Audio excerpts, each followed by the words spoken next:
ਤੁਹਾਡੀ ਬਾਤ ਮਾਦੀ ਕਿ ਜ਼ਰਾ ਕਾਫੀ ਫੇਮਸ ਰਹੀ ਹੈ ਜੀ ਉਹ ਤੁਸੀਂ ਆਪ ਹੀ ਪੁੱਛ ਲਿਆ ਆ ਗਈ ਲਾਈਵ ਚੱਲ ਰਿਹਾ ਮਾਦੀ ਦੇ ਬਾਰੇ ਹੀ ਦੱਸ ਰਹੇ ਨੇ ਜੀ ਥोड़ा ਜਿਹਾ दसो ज़रूर जी बहुत अच्छी जी आउट क्लास परफॉर्मेंस रही है जी इस मादी की माशाल्लाह इस पूरे सीज़न में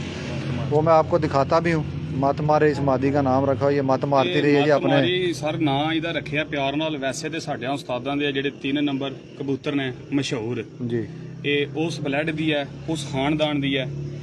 ਤੇ ਅੱਲਾਹ ਪਾਕ ਦੀ ਜ਼ਾਤ ਇਹਨੂੰ ਵੀ ਜ਼ਿੰਦਗੀ ਦੇ ਔਰ ਮੇਰੇ ਉਸਤਾਦਾਂ ਨੂੰ ਵੀ ਜ਼ਿੰਦਗੀ ਦੇ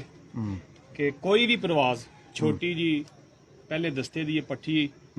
ਤੇ ਪਹਿਲੇ ਦਿਨ ਤੀ ਇਹਨੇ ਐਂਡ ਕਰਨਾ ਸ਼ੁਰੂ ਕੀਤਾ ਔਰ ਆਖਰੀ ਦਿਨ ਵੀ ਇਹ 5 ਵਜੇ ਐਂਡ ਤੇ ਬੈਠੀ ਹੈ माशाल्लाह ਤੇ देखो जी ਦੱਸਣ ਦਾ ਮਕਸਦ ਇਹ ਹੈ ਵੀ ਛੋਟਾ ਜਿਹਾ ਇਹ छोटी ਪਰਿੰਦਾ जी ਹੈ, मादी ਮਗਰ ਇਹ माशाल्लाह ਆਪਣੇ ਮਾਲਕ ਨਾਲ ਵਫਾ ਕਰਦਾ ਹੈ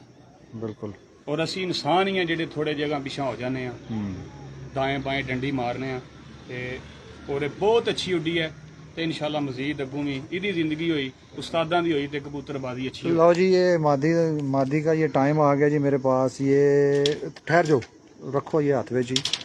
ये मादी माशाल्लाह जी पहली फिरत में 25 तारीख को 5:23 पे बैठी थी दूसरी में 5:13 पे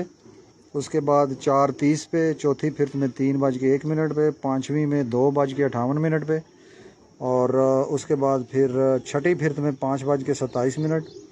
फिर 1:41 आठवीं में 4:16 नौवीं उड़ान में 4:17